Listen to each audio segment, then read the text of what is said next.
ভাবে ইতিমধ্যে কিন্তু নিযুত মইনা আৰু নিযুত বাবু আঁচনিৰ বাবে আবেদন প্ৰক্ৰিয়া আৰম্ভ হৈ গৈছে আৰু আপোনালোকে নিশ্চয় এইখন ফৰ্ম দেখিবলৈ পাইছে আৰু এইখন ফৰ্ম হ'ল নিযুত মইনা আঁচনিৰ ফৰ্ম লগতে আপোনালোকে নিযুত বাবু আঁচনিৰ বাবে কিন্তু আপোনালোকে আবেদন কৰিব পাৰিব আৰু নিযুত বাবুৰ ফৰ্মখনো সেম প্ৰচেছতে আপোনালোকে কি কৰিব লাগিব ফৰ্ম ফিলআপ কৰিব লাগিব অৰ্থাৎ আপোনালোকে নিযুত বাবু হওক বা নিযুত মইনা হওক আপোনালোকে যিকোনো আঁচনিৰ বাবে আবেদন কৰিলে এটা প্ৰক্ৰিয়াতে আবেদন কৰিব লাগিব জাষ্ট আপোনালোকৰ নামটোহে বেলেগ বেলেগ যে ন এতিয়া কথা হ'ল যে এই যে নিযুত মইনা বা নিযুত বাবু আপোনালোকে হায়াৰ সেকেন্ডাৰী আপোনালোকে ফাৰ্ষ্ট ইয়াৰ সেকেন্ড ইয়াৰ বা বিএসসি আপোনালোকে ডিগ্ৰী পঢ়ি আছে তেনে ক্ষেত্ৰত বা ইউজিবিসি পলিটেকনিকেল আপোনালোকে যিসকল কৰি আছে সকলো কিন্তু নিযুত মইনা আঁচনি বা নিযুত বাবু আঁচনিৰ বাবে আবেদন কৰিব পাৰিব ওকে তো এতিয়া কথা হ'ল যে ইতিমধ্যে কিন্তু অনলাইন যোগে আবেদন প্ৰক্ৰিয়া আৰম্ভ হৈছে অৰ্থাৎ আপোনালোকে নিযুত মইনা আঁচনি বা নিযুত বাবু আঁচনিৰ বাবে হায়াৰ সেকেন্ডাৰী বা আপোনালোকে বিএ বা বিএসসি বা আপোনালোকে পলিটেকনিকেল বা ইউজিবিজি যিসকল কৰি আছে সকলোৱে কিন্তু বৰ্তমান সময়ত আপোনালোকে ইয়াৰ বাবে অনলাইনতো ৰেজিষ্ট্ৰেশ্যন কৰিব পাৰিব ওকে তো এতিয়া কথা হ'ল যদি আপোনালোকে বিচাৰে ইয়াতে এপ্লিকেশ্যন কৰিব পাৰিব আৰু সকলো ছাত্ৰ ছাত্ৰী ইয়াতে এপ্লিকেশ্যন কৰিব লাগিব কিয়নো আপোনালোকে যদি এপ্লিকেশ্যন নকৰে তেনে ক্ষেত্ৰত আপোনালোকে মাহিলী যে 2500কৈ টকা আপোনালোকে দিয়া হ'ব সেই টকাটো লাভ নকৰে গতিকে আপোনালোকে সকলো ছাত্ৰ ছাত্ৰীয়ে ইয়াতে ফৰ্ম ফিলআপ কৰিব লাগিব অথবা আপোনালোকে এপ্লিকেশ্যন কৰিব লাগিব ওকে তো এতিয়া কথা হ'ল যে আপোনালোকে যিখন ফৰ্ম আছে এইখন ফৰ্ম কেনেকৈ ফিলআপ কৰিব সেই বিষয়টো মই আপোনালোকক দেখুৱাই আছোঁ আৰু এটা কথা আপোনালোকে সকলোৱে মন কৰিব যে আপোনালোকৰ কিন্তু এপ্লিকেশ্যন ফৰ্ম ফিলআপ কৰা প্ৰচেছটো সেম ওকে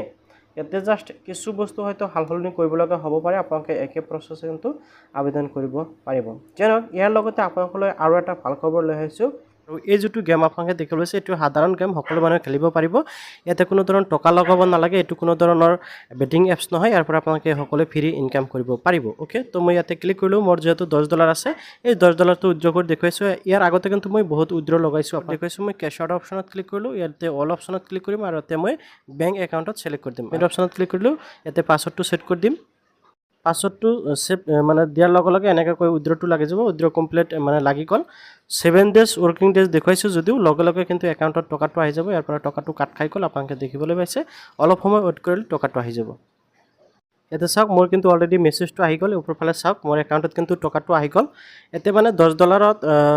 898 টকা দিছে মানে অলপ টেক্স কাটিছে $10ত আপোনাৰ 950 টকা মান হয় ইয়াতে 900 টকা মান সোমাই দিছে ইয়াতে চাওক 900 টকাৰ 2 টকা মান কম সোমাই দিছে ইয়াৰ আগতে মই কেইবাবাৰ উইথড্ৰ লৈছোঁ সো আপোনালোকে ইয়াত পৰা কিন্তু 100% ফ্ৰীত আৰ্নিং কৰিব পাৰিব গতিকে ইয়াতে আপোনালোকে ইজিলি সকলো ইনকাম কৰিব পাৰিব ইয়াতে একো কৰিব নালাগে ভিডিঅ'ৰ ডেসক্ৰিপচনৰ লিংক আছে তাৰ পৰা ৰেজিষ্ট্ৰেশ্যন কৰক ভিডিঅ'টো চাই আৰু আপোনালোকে ইনকাম কৰা আৰম্ভ কৰি দিয়ক ইয়াতে কোনো ধৰণৰ আপোনালোকে টকা লগোৱাৰ প্ৰয়োজন নাই যে নহওক এতিয়া মই আপোনালোকক দেখুৱাইছোঁ যে আপোনালোকে নিযুত মইনা আঁচনি ফৰ্মখন কেনেকৈ ফিলআপ কৰিব তো প্ৰথমতে চাওক আপোনালোকে দেখিব পাব গভৰ্ণমেণ্ট অফ আসাম মুখ্যমন্ত্ৰী Nijut Moina scheme a financial এছেছ to girl student in gov and venture educational instituted for essays BA BSc BCom and MA MSc MCom B.Ed যিসকল আছে সকলো ষ্টুডেণ্টৰ কাৰণে ইয়াতে উল্লেখ কৰা হৈছে তো এই যিটো ফৰ্ম দেখিবলৈ আছে application form for essays first ইয়াৰৰ এই ফৰ্মটো দিয়া হৈছে এতিয়া চাওক প্ৰথমতে ARN নাম্বাৰ দেখিবলৈ আছে এজ পাৰ দৰ্পণ পৰ্টেলত আপোনালোকে যেতিয়া ৰেজিষ্ট্ৰেশ্যন কৰিছে য'ত নেকি আপোনালোকে ARN নাম্বাৰ এটা পাইছিল সেই ARN নাম্বাৰটো ইয়াতে দিব লাগিব বাকী ডিটেইলছ ইয়াতে আপোনালোকে ষ্টেপ বাই ষ্টেপ দিব লাগিব প্ৰথমতে আছে পাৰ্সোনাল ইনফৰমেশন অৰ্থাৎ ষ্টুডেণ্টজনৰ পাৰ্সোনাল ইনফৰমেশন দিব লাগিব যেনেকৈ হয় নেম অফ ষ্টুডেণ্ট অৰ্থাৎ যিজনৰ বাবে আপোনালোকে এপ্লাই কৰি আছে সেইজনৰ নাম ইয়াতে দিব লাগিব মেৰিটিয়েল ষ্টেটাছ যদি বিবাহিত তেনেক্ষেত্ৰত মেৰিট দিব আৰু আপোনালোকে সিঙ্গল অপশ্যনত ক্লিক কৰি দিব বা টিক লগাই দিব এণ্ড ইয়াতে দেখুওৱা হৈছে ডেট অফ বাৰ্থ আপোনালোকে ডেট অফ বাৰ্থটো ইয়াতে দিব লাগিব এণ্ড ইয়াতে আছে name of the father or mother or guardian ইয়াতে ফাদাৰ্স বা দেউতাক বা মাকৰ নেম দিব যদি বিবাহিত মহিলা তেনে ক্ষেত্ৰত হাজবেণ্ডৰ নাম দিব পাৰে তাৰপিছত ইয়াত আছে ৰিলিজন আপোনালোকৰ ৰিলিজনটো হিন্দু মুছলিম খ্ৰীষ্টান যিটো হয় দিব মোবাইল নাম্বাৰ দিব এণ্ড ইয়াত আছে এড্ৰেছত আপোনালোকে ভিলেজ বা আপোনালোকৰ টাউন বা চিটি নেমটো দিব লাগিব পিন কোড দিব এটা আপোনালোকৰ ব্লকৰ মিউনিচিপালিটি বা আপোনালোকে টাউন কমিটিৰ নেমটো দিব লাগিব তাৰপিছত পুলিচ ষ্টেচন নেম দিব ডিষ্ট্ৰিক্ট দিব এণ্ড ইয়াতে চাওক আধাৰ কাৰ্ডৰ নাম অবাখন দিবলৈ দিছে যদি আপোনালোকৰ আধাৰ কাৰ্ডটো আছে আৰু যদি নাই নিদিবলৈ হ'ব তাৰপিছত চাওক নেম অফ দ্য LSA অৰ্থাৎ আপোনালোকৰ লোকসভা সমষ্টিৰ নাম ইয়াতে দিবলৈ দিছে তাৰপিছত ইয়াতে আপোনালোকে দেখিব পাইছে বি অপশ্যনত আছে এডুকেশ্যনেল ডিটেইলছ অৰ্থাৎ আপোনালোকৰ শিক্ষাগত ডিটেইলছসমূহ দিব লাগিব যেনেকুৱা name of the institute from which pass আপোনালোকে কোনটো ইনষ্টিটিউট পাছ কৰিছে যেনেকৈ আপুনি যদি মেট্ৰিক পাছ কৰিছে তেনে ক্ষেত্ৰত আপোনালোকৰ আগত সেৱা আছিল বৰ্তমান চেঞ্জ হৈছে নতুন যিটো আছে আপোনালোকে সেইটো দিব আসাম এডুকেশ্যন কিবা আছে সেইটো দিব লাগিব তাৰপিছত আছে লাষ্ট এক্সামিনেশ্যন পাছ আপোনালোকে লাষ্ট এক্সামিনেশ্যন কি পাছ কৰিছে এইটো দিব লাগিব যেনেকুৱাকৈ আপোনালোকে মেট্ৰিক পাছ কৰিলে মেট্ৰিক দিব হায়াৰ ছেকেণ্ডেৰী পাছ কৰিলে হায়াৰ ছেকেণ্ডেৰী দিব তাৰপিছত ইয়াতে কোনটো ইয়াৰত পাছ কৰিছে ইয়াৰটো দিব ইয়াতে ৰোল দিব আৰু ইয়াতে আপোনালোকৰ institute name of the institute currently enrol in আপোনালোকে বৰ্তমান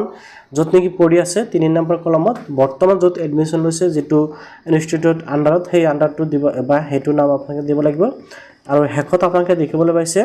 সেই নাম্বাৰত বেংক ডিটেইলছ একাউণ্ট নম্বৰ দিব আৰু বেংকৰ IFSC কোড আৰু bank holder name bank name and branch name আপোনালোকে দিব লাগিব বাছ এইখিনি ডিটেইলছ আপোনালোকে দিলে এতিয়া আপোনালোকে সিগনেচাৰ কৰিব লাগিব এতিয়া signature of the head of the institute অৰ্থাৎ আপুনি যোনটো কলেজত এডমিশ্যন লৈছে সেই কলেজৰ প্ৰিন্সিপালে সিগনেচাৰ দিব আৰু ইয়াতে চাওক সিগনেচাৰ পেন গাৰ্ডিয়ান আপোনালোকৰ গাৰ্ডিয়ানে ইয়াতে সিগনেচাৰ কৰিব আৰু ইয়াতে ছাত্ৰীজনে সিগনেচাৰ কৰিব লাগিব ওকে আপোনালোকে নিশ্চয় দেখিবলৈ পালে যে কেনেকৈ আপোনালোকে ফৰ্মটো ফিল আপ কৰিব এতিয়া চাওক আপোনালোকৰ কিছু নথিপত্ৰৰ প্ৰয়োজন হ'ব যেনেকৈ আপোনালোকৰ মাৰ্কশ্বিটৰ প্ৰয়োজন হ'ব আপোনালোকৰ যেমন কি পাসিং সাৰ্টিফিকেট আছে যেনেকৈ আপুনি মেট্ৰিক পাছ কৰিলে মেট্ৰিকৰ সাৰ্টিফিকেট লাগিব আধাৰ কাৰ্ড লাগিব বেংক পাছবুক লাগিব এইকেইটা ডকুমেণ্টছ আপোনালোকৰ প্ৰয়োজন হ'ব এইকেইটা ডকুমেণ্টছ লৈ আপুনি আপোনালোকৰ যোনখন কলেজত আপুনি এডমিশ্যন লৈছে সেই কলেজত এইখন ফৰ্ম ফিল আপ কৰি জমা দিব লাগিব আৰু এইখন ফৰ্ম কিন্তু আপোনালোকে সেই কলেজৰ পৰাই লাভ কৰিব আৰু যদি আপোনালোকে ফৰ্মখন মোৰ পৰা বিচাৰে তেনেক্ষেত্ৰত নিশ্চয় কমেণ্টত জনাব মই আপোনালোকক ফৰ্মটো প্ৰভাইড কৰি দিম তো আশা কৰিছোঁ আপুনি নিশ্চয় বুজি পালে যে আপোনালোকে নিযুত মইনা আঁচনিৰ বাবে নতুনকৈ কেনেকৈ এপ্লাই কৰিব পাৰিব ইয়াৰ লগতে আপোনালোকে যদি বিচাৰে যে অনলাইনত কেনেকৈ ইয়াৰ বাবে আবেদন কৰিব বা এইসমূহ আঁচনিৰ বাবে আবেদন কৰিব পাৰি আপোনালোকে যদি সেই বিষয়ে জানিব বিচাৰে নিশ্চয় কমেণ্টত জনাব নেক্সট ভিডিঅ'ত মই আপোনালোকক অনলাইন প্ৰচেছটো দেখুৱাবলৈ চেষ্টা কৰিম